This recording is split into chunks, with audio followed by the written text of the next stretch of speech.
Okay, we are beginning here with Esoteric Astrology number 109A. We're in the Taurus chapter. From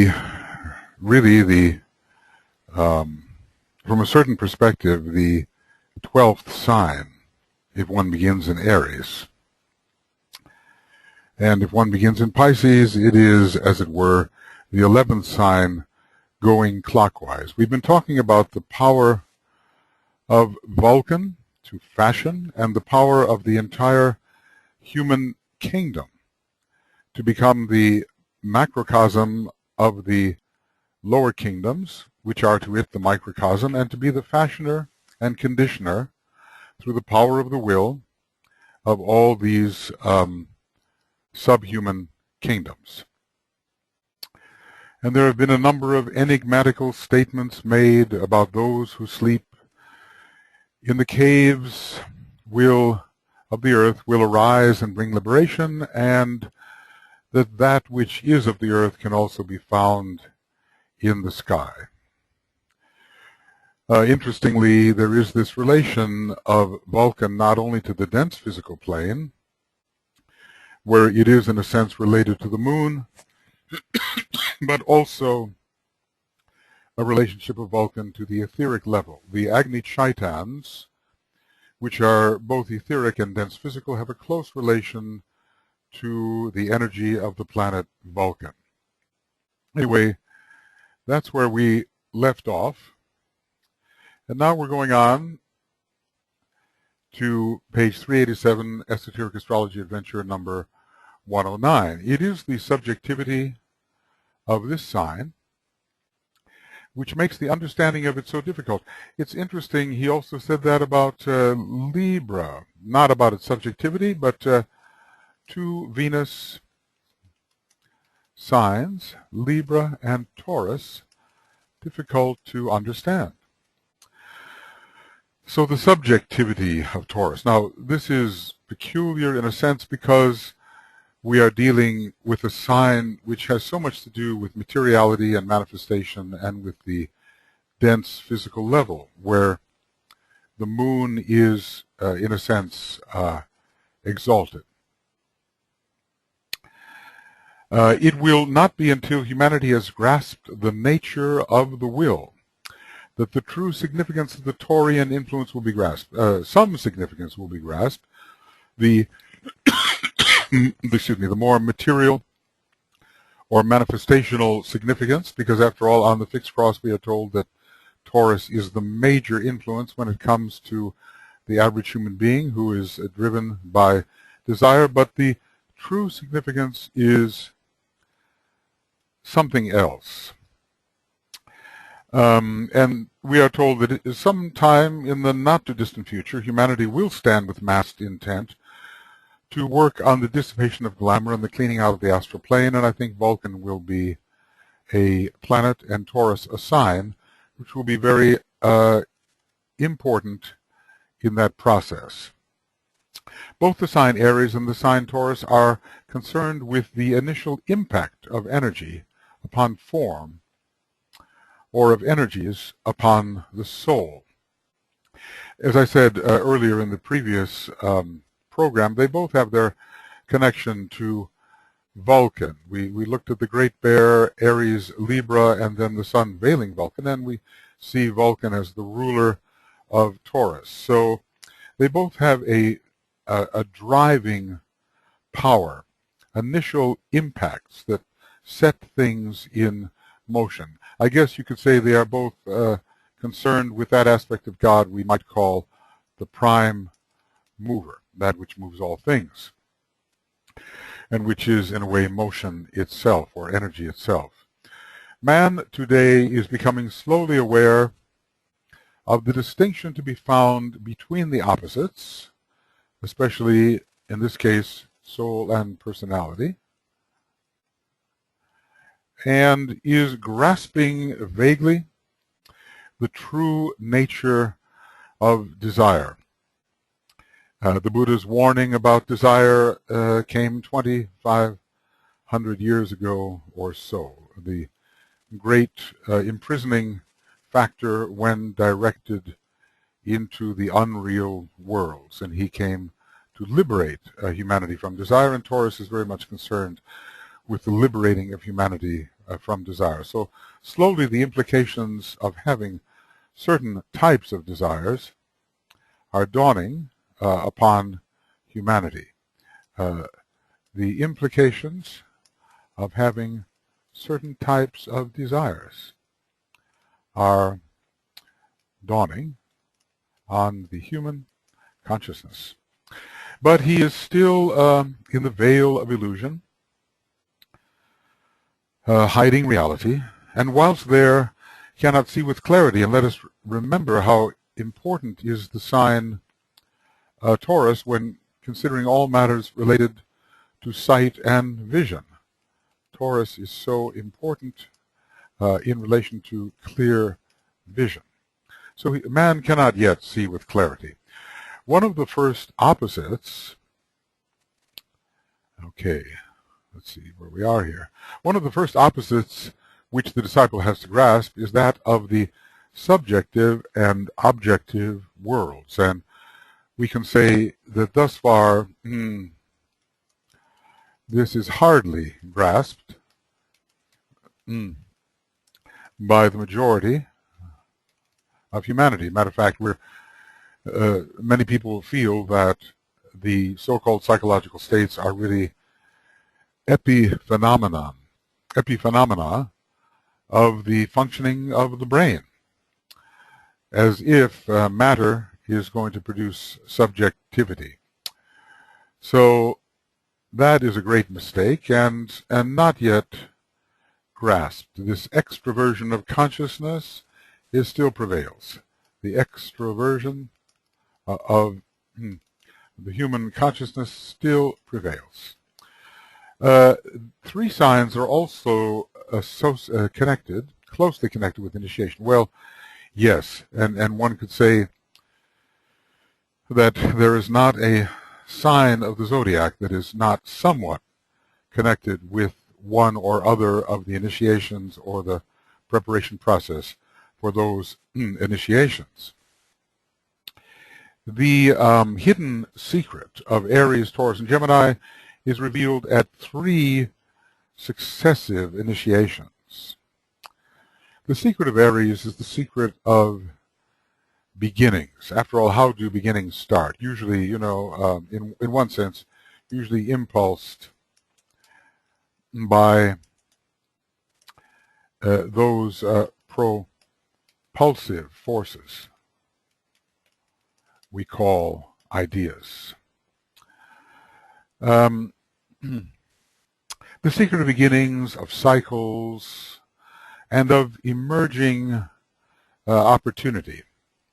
Always the new will be seen to emerge at some point, and when the new does emerge, it can be dealt with and new possibilities arise.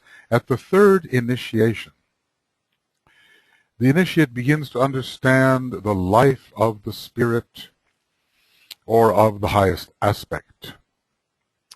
Interesting how he connects Aries here with the 3rd initiation. Until that time, he has expressed first the life of the form and then the life of the soul within that form. This experience is of so high a nature that only those who have passed through it could in any way comprehend anything that I might say. Well, Aries is connected with being, with essence, with that which, well, let me capitalize that which substands, with the One, since it is the first sign, the sign of the One. And with the isolation of the One, which we sometimes call isolated unity. So the initiate begins to understand the life of the spirit, or the highest aspect. This is the life of that one out of which all precipitations arise or emerge. So whenever form emerges, let form again be sought, it is said in Aries.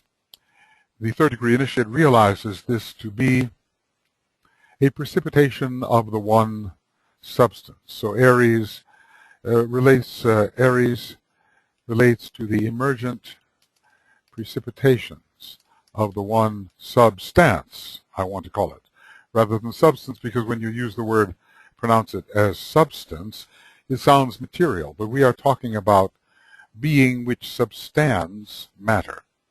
Substance as being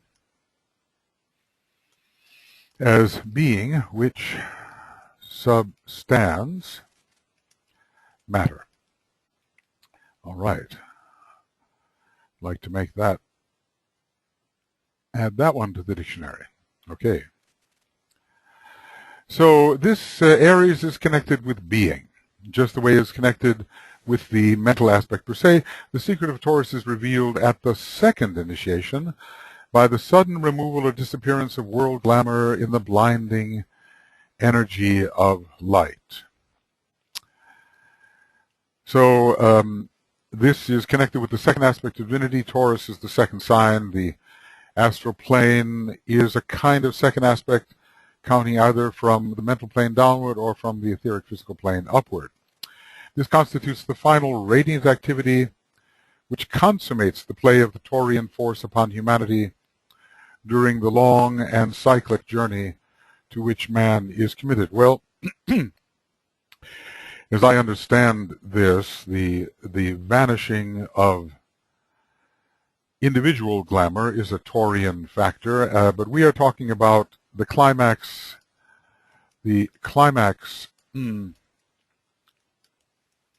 of Taurian influence as the vanishing of world glamour. And that is a much larger matter. Of course, the great lights of the spiritual triad must also, in a way, be involved. And when you think about the monadic plane as a plane of great light and sound, it's hard to divorce Taurus from that plane. I mean, Virgo is involved, of course, Pisces is involved, but Taurus is a sign which has much to do with Shambhala, in which the monad is resident. And if you start with the logoic plane and sea of fire as Aries, which is reasonable to do, and count downward, Taurus will connect with the monadic plane. So I think it's well to state that.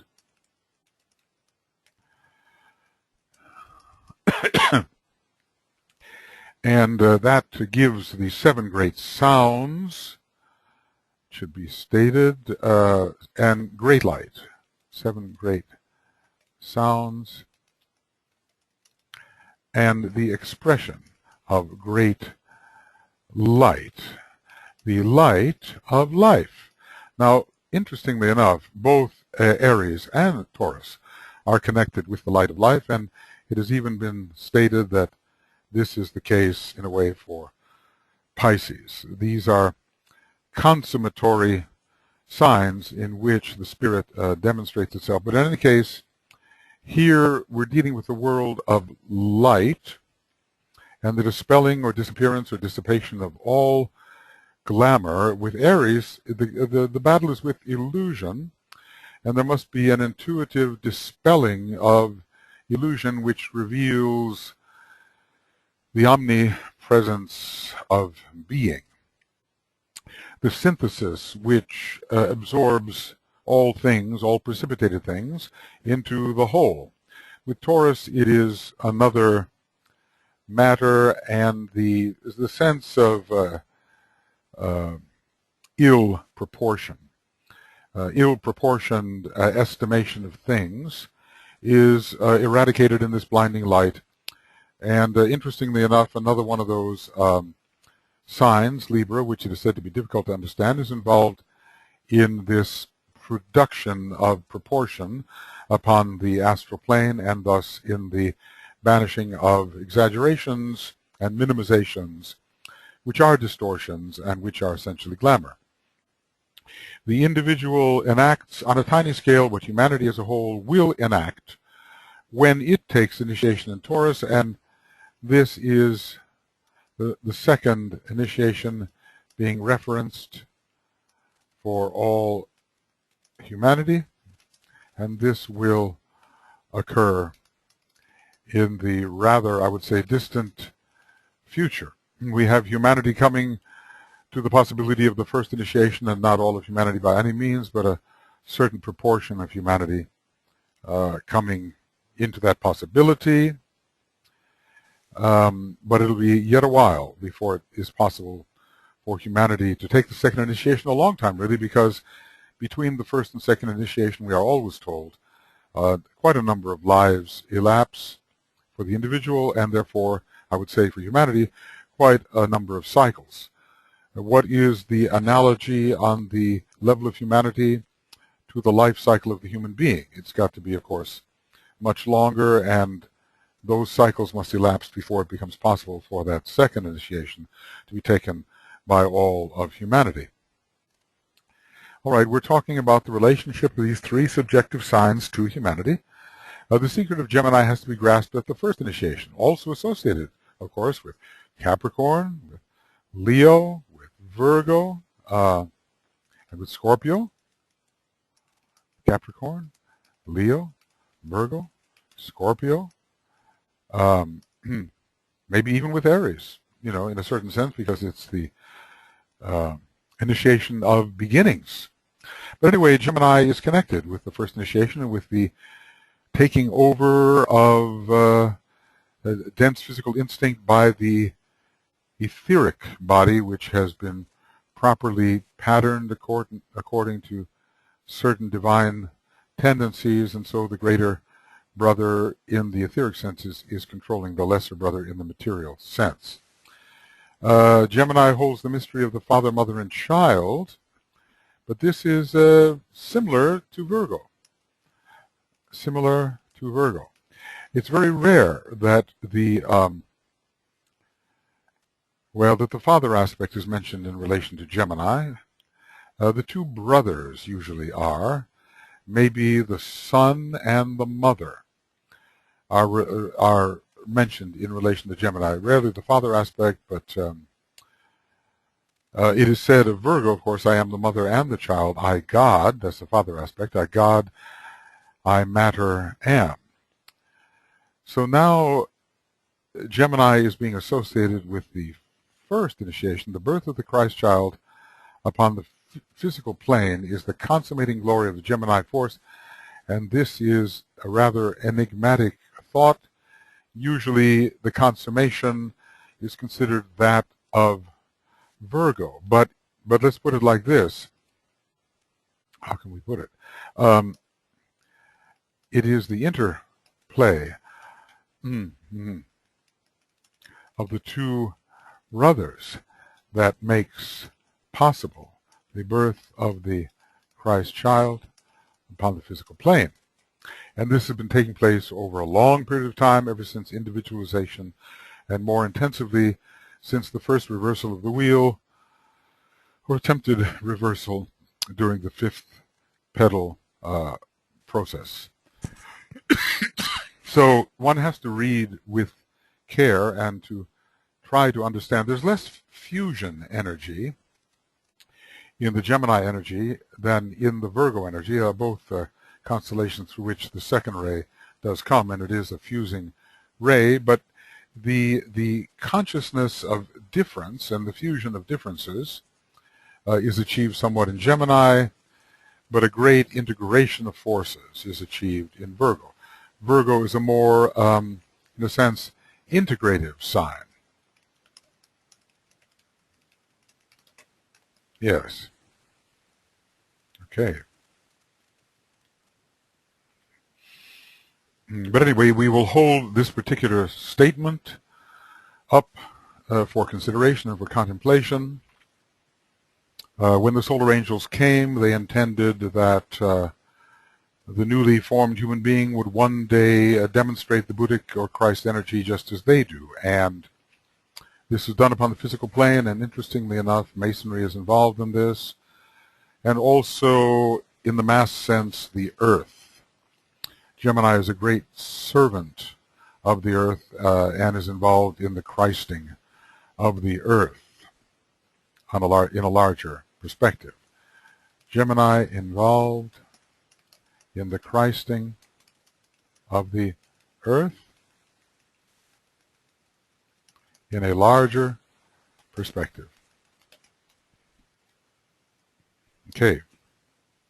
All this concerns, so basically what we're having here, which is very interesting, we're having the third, second, and first initiations in terms of the three first subjective signs. You kind of wonder if, from another point of view, Aries could not be considered the sign of beginnings, the first initiation, Taurus again the second, and Gemini, intelligent Gemini, related to the fusion in consciousness of the soul and personality aspect, hence the illuminative third initiation. But anyway, the fact that the third initiation is involved with being gives it a special correlation to the sign Aries. Aries is a great sign in which the understanding of being can be better appreciated. All this concerns the subjective energies which express themselves through the medium of the personality or form aspect, in a sense, ruled by Cancer Leo.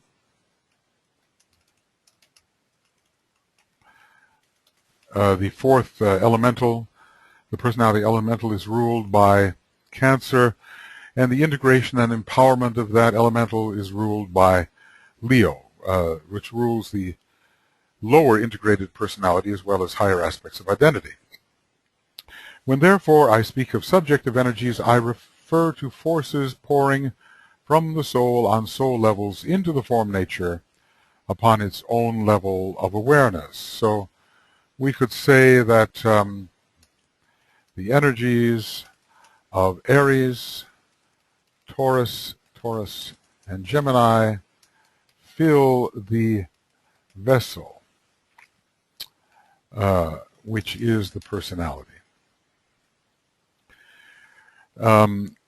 He seems to be telling us that all of these energies, Aries, we know, I come forth and from the plane of mind I rule, there is a soul impulse involving Aries, but he seems to suggest as well that the energies of Taurus and Gemini are also pouring forth from the soul into the appropriate vehicles and finally into the physical vessel itself. Let's see how we can look at this. Cancer Leo. Cancer is also the physical vehicle or physical vessel.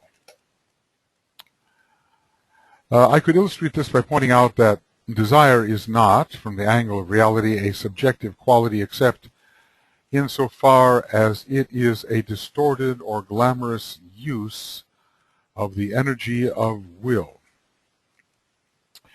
The connection between the first and sixth ray is often mentioned and pronounced. That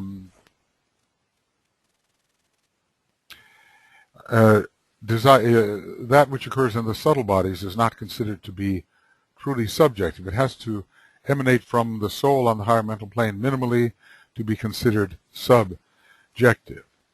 So when the will comes forth and is distorted towards personal ends and fulfills glamorous purposes, we call that desire. So the close connection between desire and will is really being emphasized here.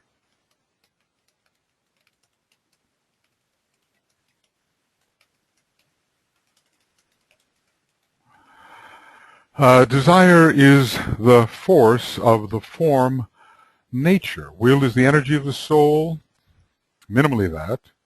It's also the energy of the higher faculties, but will is the energy of the soul expressing itself as direction, progress, and conformity to the plan. Now, does the outreaching of desire conform to this expression? That is the question. Certainly through desire, a type of direction is achieved. One is magnetized by and moves towards that which is desired, and one considers the attainment of that which is desired as progress. But to what does this desire conform, really? Is it fed from within its own nature? The third-rate type, for instance, discovers that he's weaving a carpet, a tapestry, and that this process is driven by his desire rather than by a true understanding of the plan, the model of the plan, the heavenly pattern of the skies. And later he sees the ugliness of his carpet because it was not archetypally directed. It was not in conformity with the pattern of the plan. So there are many directions pursued as a result of desire, but they're often false directions, and the progress is not real progress at all. It just leads to some kind of fulfillment which is dissonant with the pattern which is intended. This plan, from the standpoint of the individual, is as much of the sensed will of God as he can at any particular stage in his experience grasp and understand. So will and purpose are preeminent, and plan is a portion. Plan is a portion of purpose and of will. Sometimes will and purpose are considered rather identical. It is God's will, it is God's purpose. These are virtually equivalent. The purpose can also be considered the pattern to be achieved, and the will as the driving energy which moves things in such a way that that pattern can be achieved. So these distinctions also merit consideration. So what have we been learning? We have been learning that true will is a function of the soul, and that desire is a distorted reflection of true will. Oh goodness. Desire is a distorted reflection of true will and comes from the astral plane and is not subjective, really. Okay, now let's see. I just realized I probably erased some of the text. I don't want that, do I? So let's see if I can go back.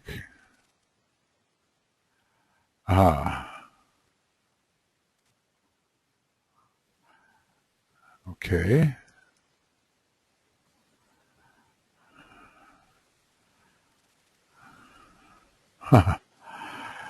Well, this is a little delay. So we'll turn, experience, grasp, and understand. We'll turn to the book itself and try to get the right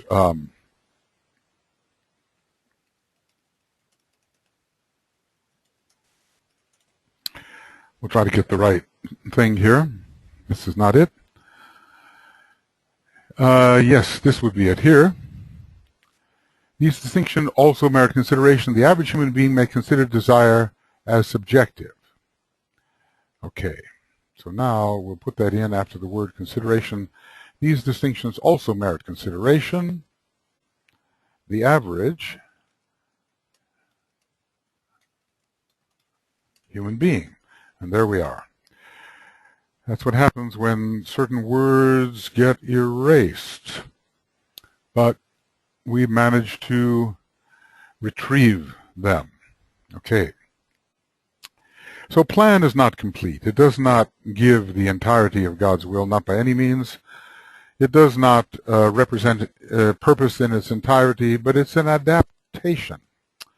Plan is an adaptation, and it relates to the third ray and its adaptive power. So, seem to run into little problems here. Plan is an adaptation of purpose and will, and relates to the third ray.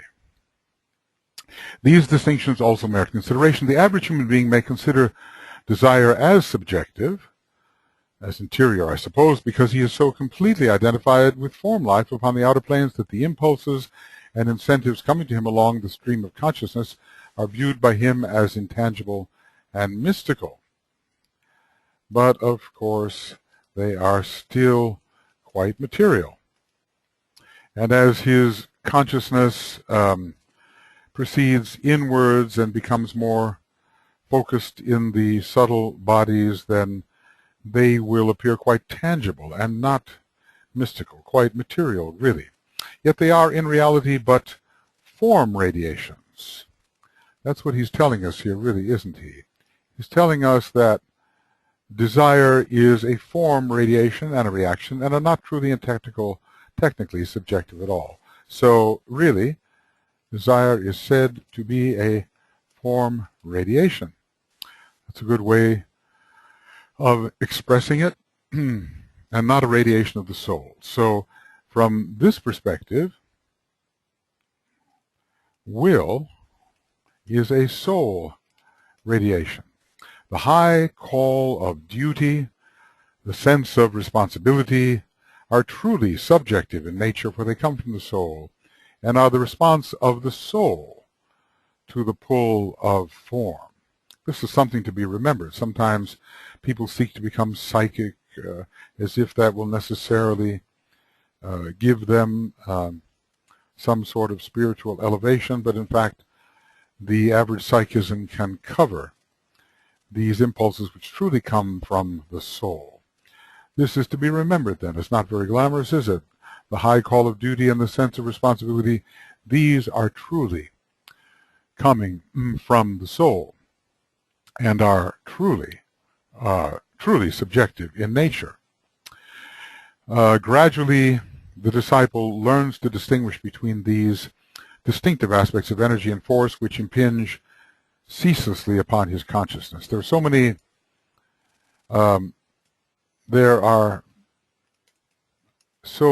energy threads in the stream of consciousness. One must learn to discriminate between them and discover their sources. Discriminate, yes. As time goes on, his analysis becomes ever more acute and more discriminating. We notice that on the verge of conscious soul life, we have the focus upon the highest of the lower 18 subplanes, namely the fourth subplane of the mental plane, whereon discrimination is found. So we are learning to discriminate between that which is truly of the soul and thus subjective, and that which is a form radiation. And as we become more and more familiar with these form radiations, we realize, in a sense, their objectivity when compared with a soul radiation. As time goes on, his analysis becomes ever more acute and more discriminating until he knows finally which is an expression of force coming from the form and which are energy contacts coming from the soul. The terms of energy and force are not always used in an entirely discriminating way. Sometimes we speak of the Shambhala force, which comes from a great spiritual center. Why don't we speak of the Shambhala energy? But in a sense, force is an application of, let's define this, is an application, energy, in a more concrete context than that in which the energy exists. So if we apply an energy to a lower sphere, a sphere lower than the sphere in which the energy exists, we can call it a force. So force is, in a sense, concretized energy. Is, in a sense, concretized energy. All right. I guess it leads us to many places, doesn't it? This digression was necessary at this point because it is essential that esoteric astrologers should realize that these three signs, Aries, Taurus, and Gemini, are, from the standpoint of the disciple and initiate, where real subjectivity can be found, purely subjective in their effects within the life of these signs, purely subjective in their effects. This is the case for those, only for those who are disciples and initiates. Otherwise, there are some very practical outer effects to be noticed in the life of those who are not. I think, exoteric astrology is also accurate as far as it goes, discussing namely the fate and development and condition of the form nature, and not focusing upon that which drives and directs and sustains the form nature. So he really emphasizes the subjectivity here, their origin from soul energy, primarily originating from soul energy and higher. Because, these zodiacal constellations, all of them have their applications on the level of the soul, of the triad, and of the monad as well. But perhaps it's only in the case of true disciples and initiates that the real meaning and intention of Aries, Taurus, Gemini can be expressed and understood.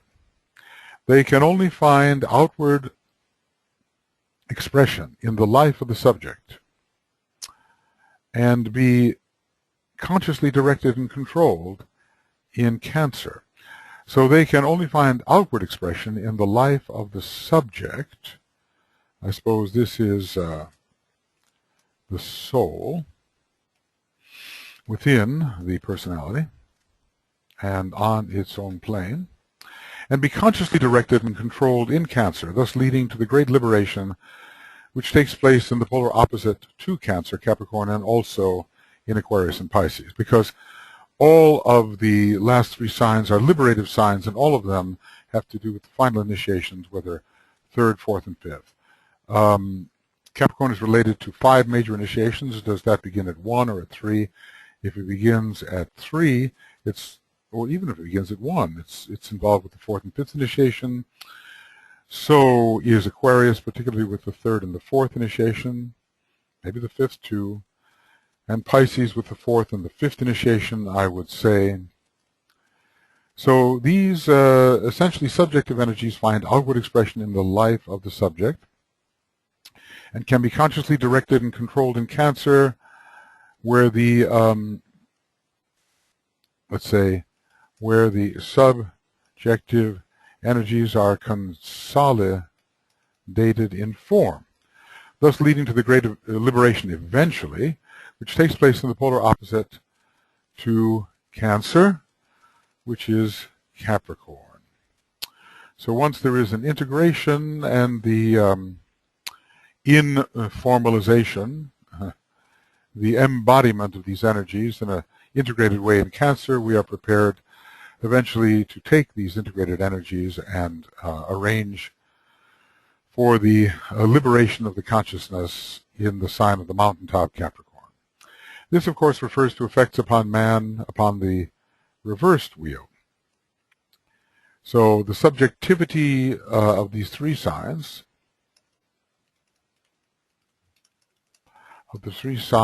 in question, refer to their effect upon man who is on the reversed wheel. Okay. Okay. In a certain sense, these 6 signs constitute 2 major triangles of force. Now, in a way they are somewhat adjacent, are they not? Actually, we really have 7 signs here, don't we? If we include Cancer and Capricorn, the Aries, Taurus, Gemini, Cancer, that's 4. And Capricorn, Aquarius, Pisces is 3 more. Let's see how he does this. Signs of commencement and signs of consummation. That's what we're dealing with. Signs of commencement and signs of consummation. Okay. Consummation. I have here indicated to you the higher or spiritual aspect of King Solomon's seal.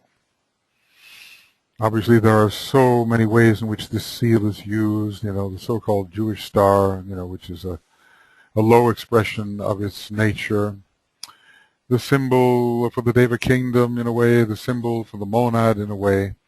The symbol for great zodiacal energy relationships. We don't really have a symmetrical Solomon's seal here because opposites are not involved. But maybe it's not so important to have a symmetrical Solomon's seal. Okay? Yeah. We do not have a symmetrical Solomon's seal. And we're not exactly sure how these go together. Is it somehow Aries?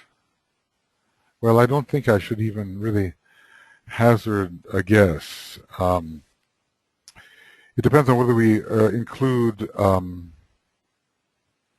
Capricorn or Cancer. There are really 7 here. And how could we join these signs? Well, in a way, we can easily join Gemini and Aquarius. They both are strongly etheric in their nature. We can join Taurus and Pisces on either side of Aries, and Aries and Capricorn can also be joined. He's not telling us yet, at least as far as I can see, how to distribute the zodiacal constellations over a particular 6-pointed star. Also the 6-pointed star is, let's see. When these 6 types of energy are fused and blended and so form one unity, you will find the emerging star of the Christ. This is a 6-pointed star. And the Christ is an initiate of the 6th degree. In fact, he's an initiate of the 7th degree. The 6-pointed star is one of the symbols of the 6th initiation. One of the symbols. And is the inner correspondence of the star with which you are familiar. Perhaps that's the 5-pointed star, which is the star of initiation. So we'll ask, does he mean the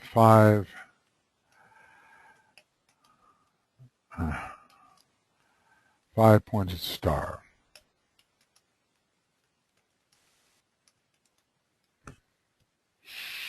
Sometimes it seems that the 5-pointed star is more elevated than the 6th, and sometimes the 6th more elevated than the 5. Perhaps the 5-pointed star is ultimately the symbol of the 5th initiation, and the 6-pointed star of the 6th. And would that mean, of course, that the 7-pointed star is the symbol of the 7th initiation? Perhaps. In order to understand this more clearly, I would point out to you that which is begun or entered into at the first initiation is consummated and completed in Pisces, suggesting the relationship between Pisces and the 5th initiation. because that is, as far as man goes, a consummation. A Chohan is no longer a man as is a master. They are no longer men as are the masters, but having passed beyond that lesser stage, have linked themselves to the great council in the highest secret place, which is Rule 7 in the rays and the initiations. That which impelled to the process of involution and evolution, the desire to incarnate, sounds Cancerian, takes form at the second initiation in the will to liberation. And this is so important. The will to illumination, the will to liberation as a Taurian factor. The will to illumination in Taurus, and finds itself released through the will to serve universally. That means serve everyone, serve all forms of life on the planet, in Aquarius, the sign of universality. That which impelled to the processes of involution and evolution, it is pretty much the sign Cancer. The will to evolve under the third aspect is found in Cancer, and the process of taking incarnation is found in relation to Cancer. The desire to incarnate is found in relation to the Cancerian, almost liberated creative hierarchy, still on the logoic plane, but destined for the astral plane, which is a great sea, and probably related also to Cancer for that reason. What takes place, takes form at the second initiation, is will begins to overcome desire. That's what happens here. Will begins to overcome desire at the second degree.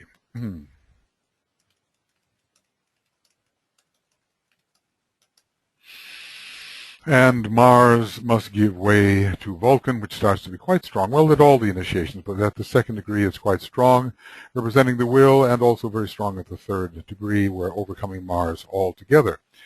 That which impelled to the process of involution and evolution, the desire to incarnate, takes form at the second degree. So there is a will to descend into form and the will to be liberated from form.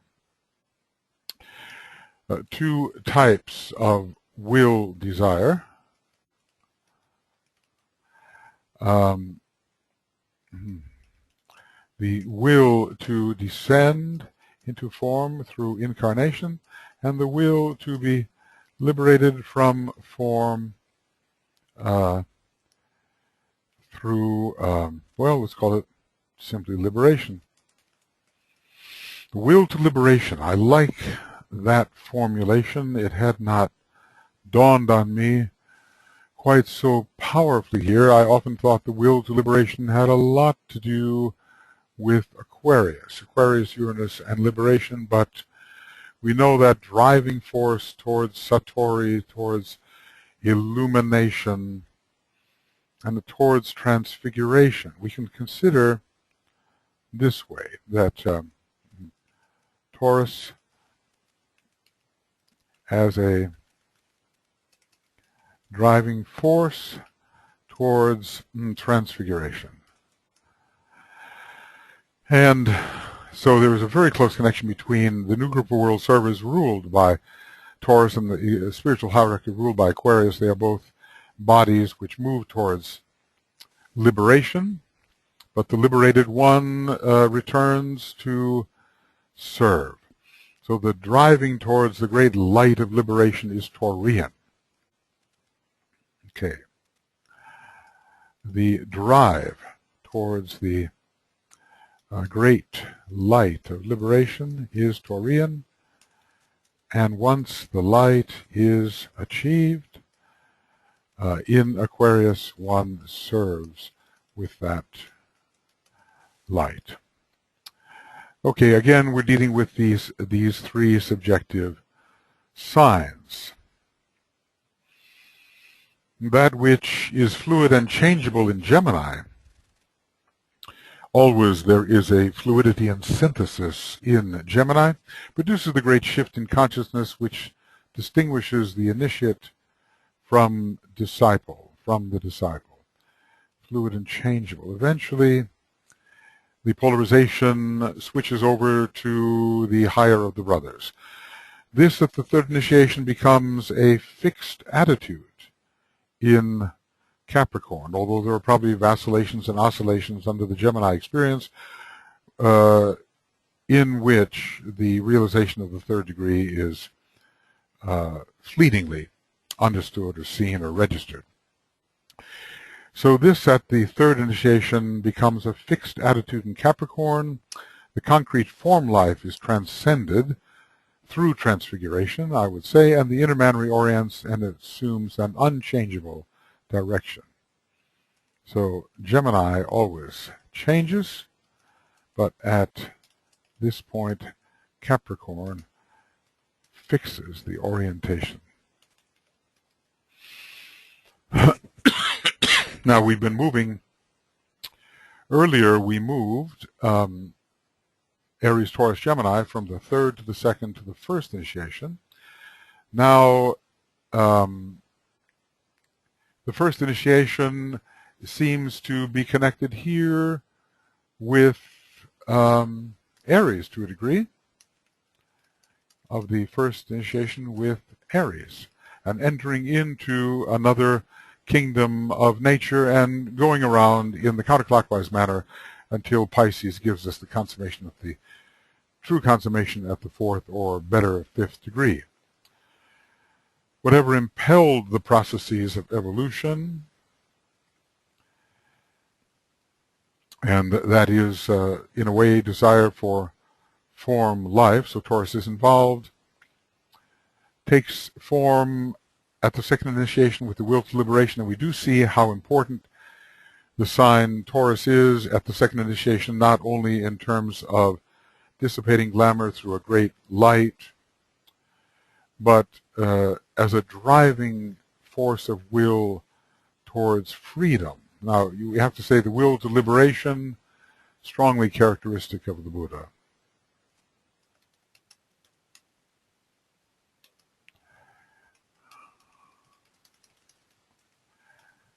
And his teaching. Because many enter Buddhism on the assumption that liberation can be achieved, but of course the ending of pain and servitude for all sentient beings is the service aspect of that will to liberation. And as we've learned in Gemini, the apples, the golden apples of the Hesperides, only roll into Hercules' hands when he has done great service in releasing Prometheus and finally helping Atlas support the great burden of the world. The burden of the world, of course, is Aquarian in this respect. And then the fluid and changeability. So now we're moving in another direction. We're moving towards the third degree. We started with the first degree, went to the second degree, and then culminated with the discussion of Gemini in the third degree. So things go forward and backward, and he's telling us that in the sign Gemini, we do tend to better understand that fluid area of astrological knowledge called the decanates. Okay, we have been moving from the third degree to the first, and now from the first degree to the third. I hinted earlier that this would be possible. Fixity in attitude. If you're a Sun Gemini and you have Capricorn rising, the fluid attitude will eventually move towards greater and greater fixity, hopefully of a spiritual kind. The unchangeable direction, it's pretty Sagittarian in a certain respect, but certainly Capricorn fires it or sets it or fixes it, freezes it, crystallizes it. So let's put it this way, that Capricorn crystallizes the fluidity of Gemini. Oh, what a way to spell crystallized. crystallizes, the fluidity of Gemini. Okay, so we moved from 3 to 1, and then from 1, 2, and 3. From 1 to 2 to 3. All right.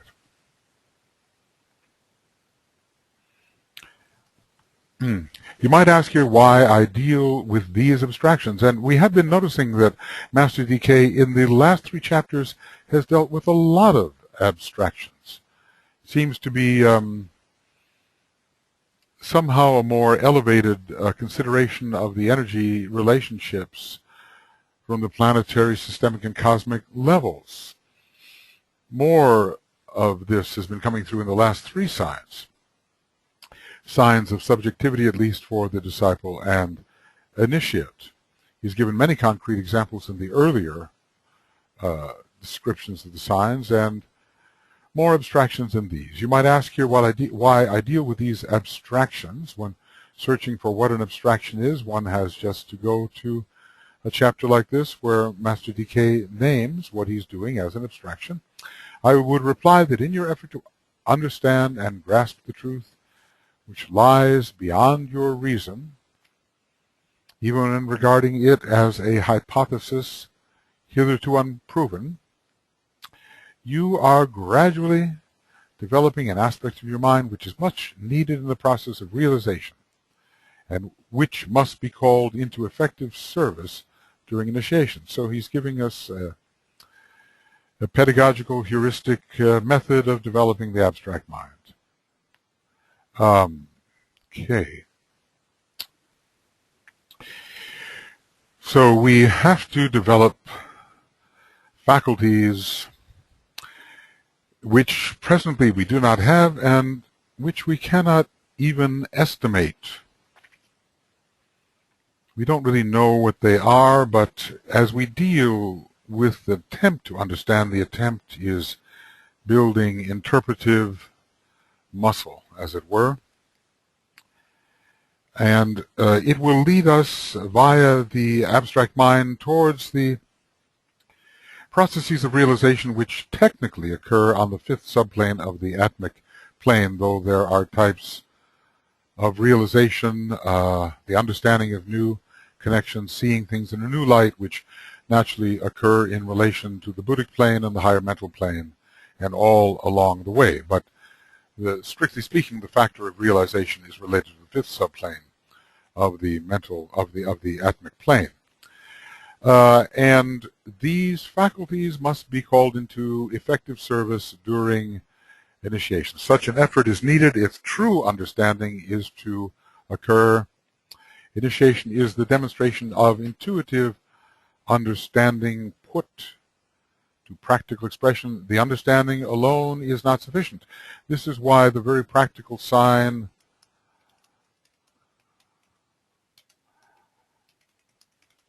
Capricorn is the sign of initiation. It manifests that which is intuitively realized. Right. Okay. Intuitively realized. Yes. Well, I think some of us may object to being put through our paces in contemplating large abstract issues which seem to have no immediate relevance to our lives. But we are developing faculties which will lead to intuitive realization, and when those intuitive realizations can be successfully and constantly applied, we have the equivalence of initiation. So we are being trained, in doing this, in giving us these abstractions to contemplate.